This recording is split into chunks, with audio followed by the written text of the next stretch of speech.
Bienvenidos al podcast La Nota Pedagógica con su anfitrión René Mejía. Estamos en vivo y en directo desde la ciudad de San Salvador con una temática muy interesante en el ámbito educativo, social y cultural, como lo son los principios de la educación inclusiva presentes en los instrumentos internacionales. Para el desarrollo de esta, tenemos como invitada especial a la docente en formación Esmeralda Guardado. Brindémosle un caluroso aplauso.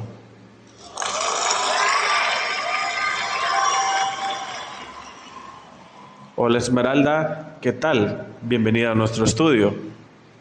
Hola René, me encuentro agradecida por la invitación. Es un placer para mí poder abordar un tema tan importante como lo es la educación inclusiva. Para mí también es un gusto que nos acompañes. ¿Qué te parece si para entrar en materia empezamos con una pregunta? ¿Qué es la educación inclusiva? ¿Qué es la educación inclusiva? Para poder definir lo que es la educación inclusiva, podemos auxiliarnos de diversos autores. Por ejemplo, UNICEF la define como un proceso orientado a responder a la diversidad de los estudiantes. En base a esto podemos decir que es un proceso pedagógico, es un modelo pedagógico que busca atender a todas las necesidades, ya sea a la de los estudiantes que poseen alguna discapacidad, alguna necesidad específica de apoyo educativo, como aquellos que no las tienen. En este sentido, podemos decir que la educación inclusiva busca brindarle a todos los estudiantes una educación de calidad que pueda formarlos para ser ciudadanos competentes. Ok, ciudadana, es decir que la educación inclusiva, tú dices que va paralelo a una educación de calidad. ¿Qué es esa educación de calidad para que esos estudiantes en un futuro sean unos adultos competentes? ¿Qué es educación de calidad? Esa pregunta es muy interesante porque efectivamente la educación inclusiva y la educación de calidad tienen una relación muy estrecha, ya que la educación inclusiva busca que todos los estudiantes se integren al sistema educativo y la educación de calidad lo que busca es responder a las necesidades de cada uno de los estudiantes. Como mencionaba, aquellos estudiantes que siguen un proceso normal, por decirlo de alguna manera, o aquellos estudiantes que poseen una discapacidad o una necesidad específica.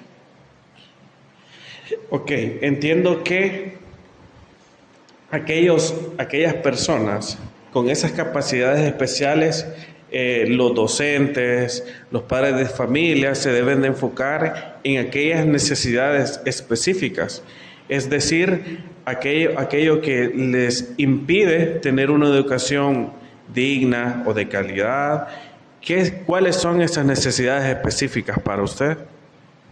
Cuando nosotros hablamos de necesidades específicas de apoyo educativo, nos estamos refiriendo a lo que es la dislexia, la dislalia, la discalculia, los trastornos como el trastorno por déficit de atención e hiperactividad, el síndrome de Tourette, entre otros que se pueden presentar en el aula. Ok.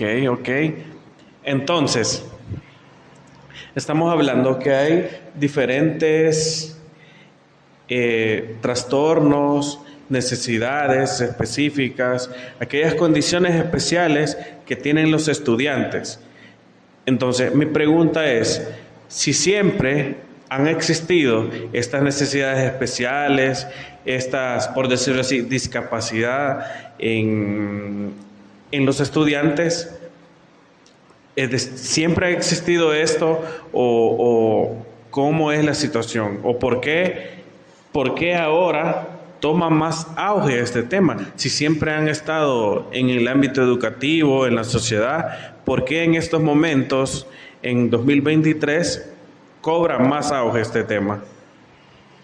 Bien, como todo concepto, lo que es la educación inclusiva ha ido evolucionando conforme ha evolucionado la sociedad. Siempre ha existido una necesidad histórica de responder y garantizar el derecho a la educación. Sin embargo, la educación inclusiva ha pasado por diferentes perspectivas. Si nos vamos a la historia, en la Edad Media, una discapacidad era considerada una normalidad. Las personas con una discapacidad eran consideradas fenómenos, eran apartados de la sociedad, no formaban parte de la educación.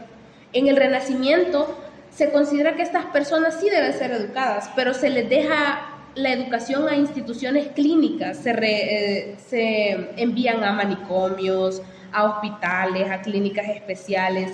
Es hasta la década de los 60 que empieza a haber un cambio y se dice, estos estudiantes deben formar parte del sistema educativo, pero se divide el sistema educativo en las mal llamadas escuela normal y escuela especial. Las personas con una discapacidad tenían que ir a la escuela específica en la que se atendía esa discapacidad. No era realmente un modelo inclusivo, sino que segregaba a estas personas, o sea, no había una inclusión real.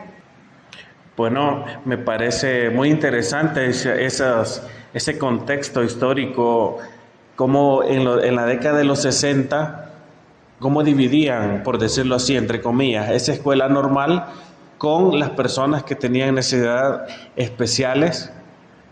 Estas características los tenían en otra escuela. En realidad, en mi opinión, los excluían y segregaban más a esa población. Entonces, aquí viene una pregunta nueva. ¿En qué momento, Esmeralda, en qué momento cambia esa perspectiva de la educación inclusiva? ¿En qué momento nosotros como sociedad empezamos a verla con esa perspectiva diferente? Bien, es hasta la década de los 90 cuando se aborda un enfoque verdaderamente inclusivo. Un instrumento internacional que surge en esa década es la Declaración de Salamanca. En esta se establece que la educación debe ser para todos, debe ser igualitaria, debe basarse en la equidad. Y en esta también se establece cuáles son los principios que debe seguir la educación inclusiva.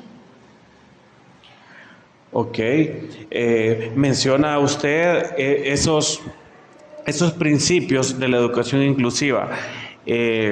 Principios, se me hace bien interesante eso que usted menciona, principios de la educación inclusiva.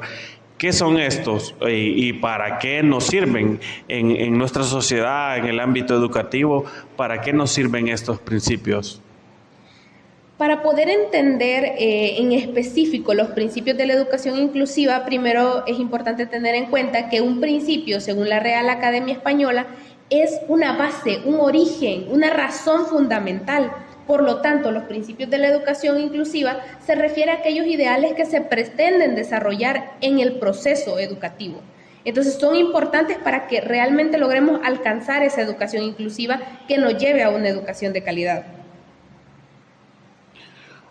Ok, entiendo que los principios son la guía y la base fundamental de la educación inclusiva. Es decir, son aquellos principios que nos rigen y nos impulsan o nos dan la forma de organizarnos en ese proceso hacia una educación de calidad e inclusiva. Bueno, pero volviendo a la temática inicial, estos principios, porque el tema principal es los principios de la educación inclusiva presentes en los instrumentos internacionales. ¿Cómo se hacen presentes estos principios en los instrumentos internacionales? Como podemos mencionar la Declaración Universal de los Derechos Humanos. ¿Cómo se hacen presentes estos principios? Para poder entender cómo estos principios se hacen presentes, es necesario mencionar los principios primeramente. Según la UNESCO, los principios de la educación inclusiva son el aprendizaje y participación para todos, es decir, yo no puedo rechazar a un estudiante, no lo puedo excluir.